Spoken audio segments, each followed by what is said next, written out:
Alright, magandang araw po sa inyong lahat mga kababayan. Batang Maynila to, it's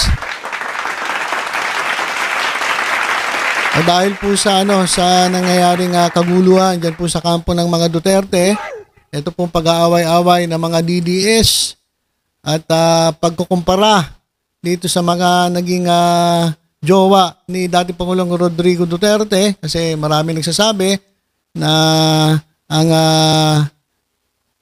bet ng magkakapatid para sa kanilang tatay na si Digong ay etong si Girly Balaba more than Hanilet Abansenya. Ayun po yung lumalabas na na mga kwento-kwento. At ang nangyari mga kababayan, merong kampi-kamping nangyari. Ito mga DDS mismo, sila mismo nag-aaway-away. Meron silang kanya-kanyang bet.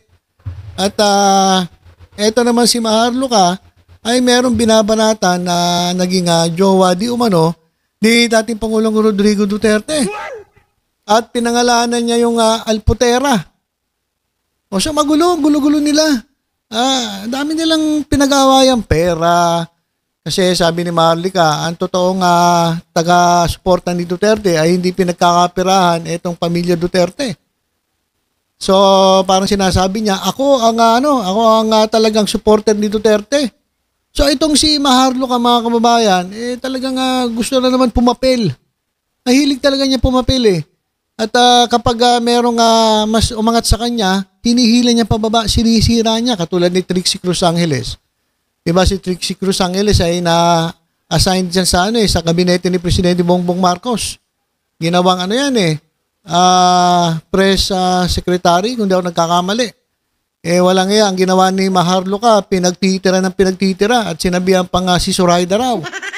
So itong si Maharlika, wag po kayo maniniwala dyan, lalong-lalo na kayo, payo ko sa mga DDS, wag kayo maniniwala kay Maharlika. Pera-pera lang yan. Kunyari, sumusuporta kay Duterte, pero pagdating ng araw, titirahin niya rin si Duterte. Tingnan niyo si Presidente Bongbong Marcos. Dati niya talagang pinaglaban, pinagbabanatan nga kayo mga DDS . Nung medyo hindi siya nabigyan ng pabor, ay bumaliktad at kumampi kay Duterte. Ngayon ito pasikat. Kala mo siya ang pinakamagaling na DDS. Marami namang hindi naniniwala sa kanya. Si Banat pa hindi naniniwala sa kanya. So sila mga kababayan nagkakagulo at kampi-kampi. Lalong-lalo na dito sa usapin ng mga chicks ni Digong mga kababayan. So ito pong si Sebastian Duterte ay nagsalita na po. Siguro busit na siya dito sa mga DDS na nagkakampi-kampi at kinukumpara itong iba't ibang mga babae na na-involve sa kanyang tatay na si Digong Duterte. Ito mga kababayan yung post ni Sebastian Duterte. Basahin ko muna itong caption . Sabi ni Baste, stop it. Ihinto nyo yan. Yung inyong pagtatalo-talo, yung pag-aaway-aaway ninyo. Sinagot ni Davao City Vice Mayor Sebastian Duterte ang mga bumabatiko sa personal na buhay ng kanyang ama na si dating Pangulong Rodrigo Duterte. All of these fine ladies touch the life and the heart of my father. No one is above or below the other, including my mother. It is what it is. Sabi ni Baste, pare-parehas lang yan. Walang mas mataas dyan, walang mas mababa. Ito yung pinaka-post ni Sebastian Duterte. Sabi niya, same but different. Ang ibig sabihin po niyan mga kababayan, same but different. Sabi niya, all of these fine ladies. Sino-sino ba yung mga ladies na yan? Ito yan Ayan po. Mamaya isa-isahin natin yan. All of these fine ladies touch the life and heart of my father. No one is above or below the other. Ibig sabihin pantay-pantay. Including my mother. Si Elizabeth Zimmerman. It is what it is. Yun.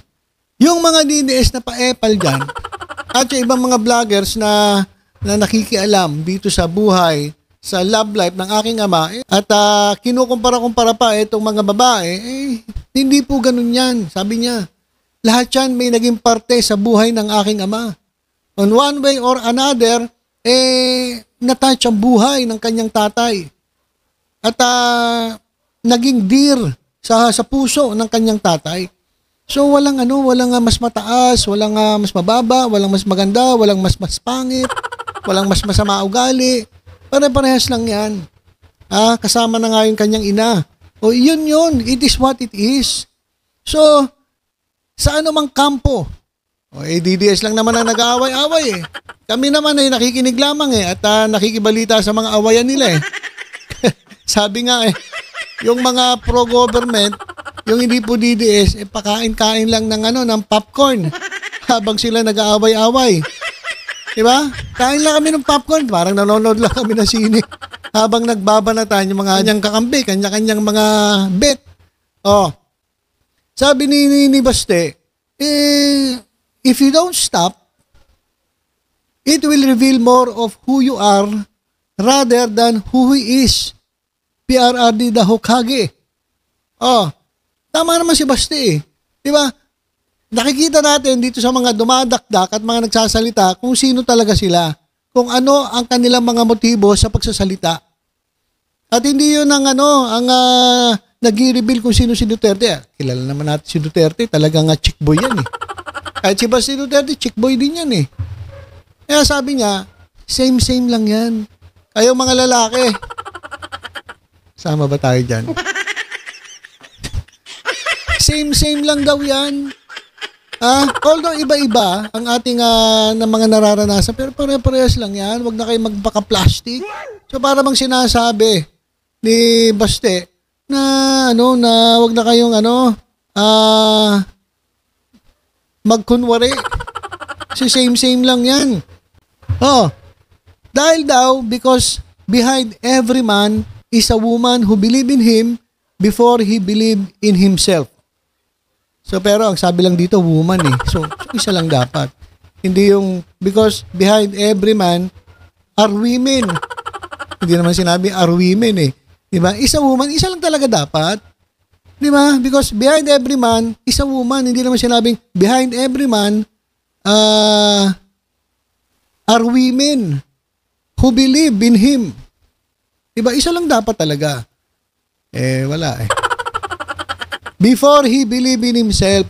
So bago siya, ito si Duterte, bago siya talagang lumakas sa kanyang loob, talagang nagkaroon siya ng self-confidence, ay dahil po dun sa mga babae. Pero dapat nga isang babae lang eh. Pero nangyari, ang daming babae. Dahil po sa mga babaeng ito, na pantay-pantay ang tingin niya, walang mababa, walang mataas, doon na lumakas ang loob ni Duterte at naging confident sa kanyang sarili. Sabi niya, pamalandong Ana. Ayan ang di ko alam. Ano ibig sabihin yan? So again, you are all same but different. Leme, love you long time. Enough said, stop it. Ayan ang sabi ni Baste Duterte. Pare-parehas lang naman kayo, huwag kayong magmalinis. Para bang pinagtanggol niya ang pambababae ng kanyang ama. At nagalit siya dito sa mga DDS at sa mga grupo na bumabati ko sa love life ng kanyang tatay. Kasi sabi niya, because behind every man is a woman. Dapat is a woman lang. Kaso nangyari, are women eh. Kasi ito mga kababayan, unang-una yung nanay nila, si Elizabeth Zimmerman. So, yan po ang nanay nila Pulong at ni Sara Duterte. At sumunod, ito po. Ito si Hanilet Abansenya, yung namumukpok po ng cellphone sa ulo. Ayan po.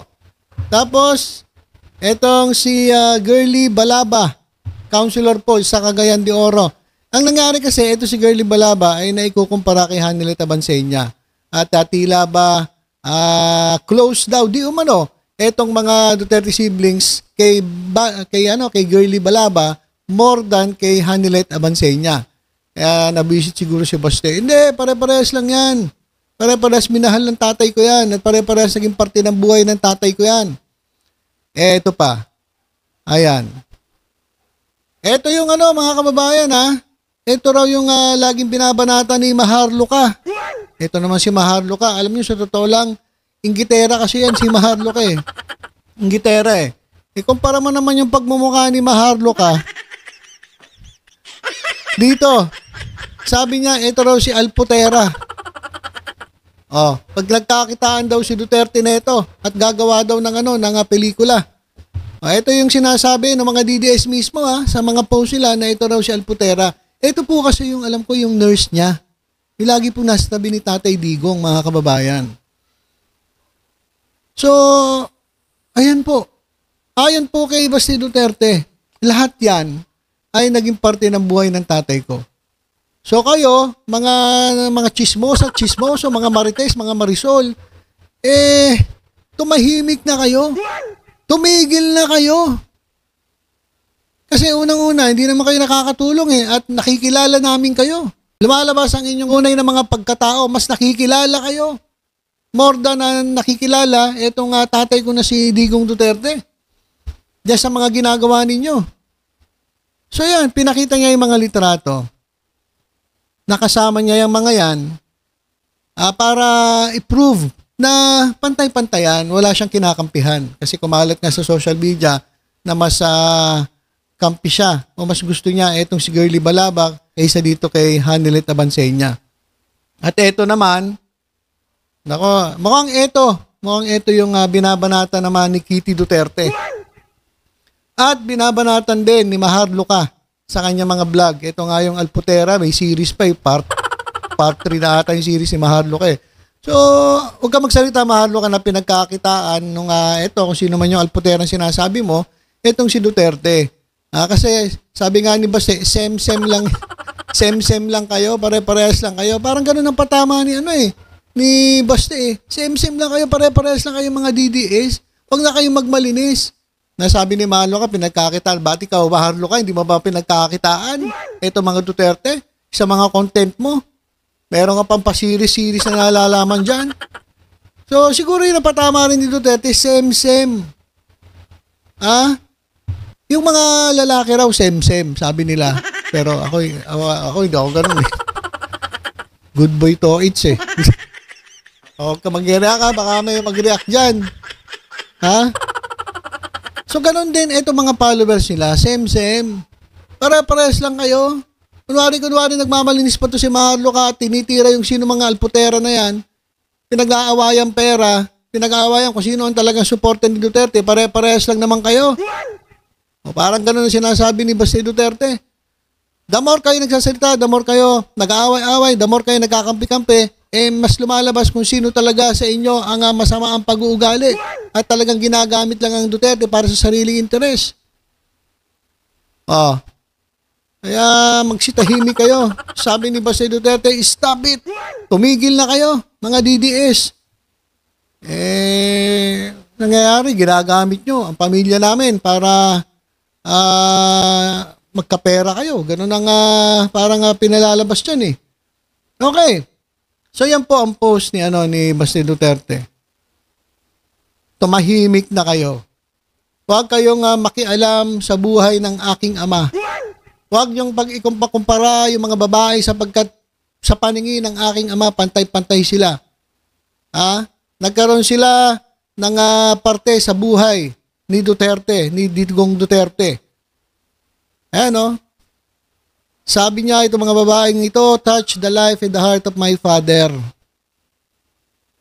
It is what it is. Yan ang totoo. Yan po talaga. Yun na yun. Kaya kayo mga buisit na talagang, alam niyo sa totoo lang, itong mga vlogger, ginagamit lang nila itong mga Duterte. Si Harry Roque, ginagamit niya lang mga Duterte. Para sa sariling interes. Yung mga vlogger, ganun din. So, magsitahimik na kayo. Enough said, stop it.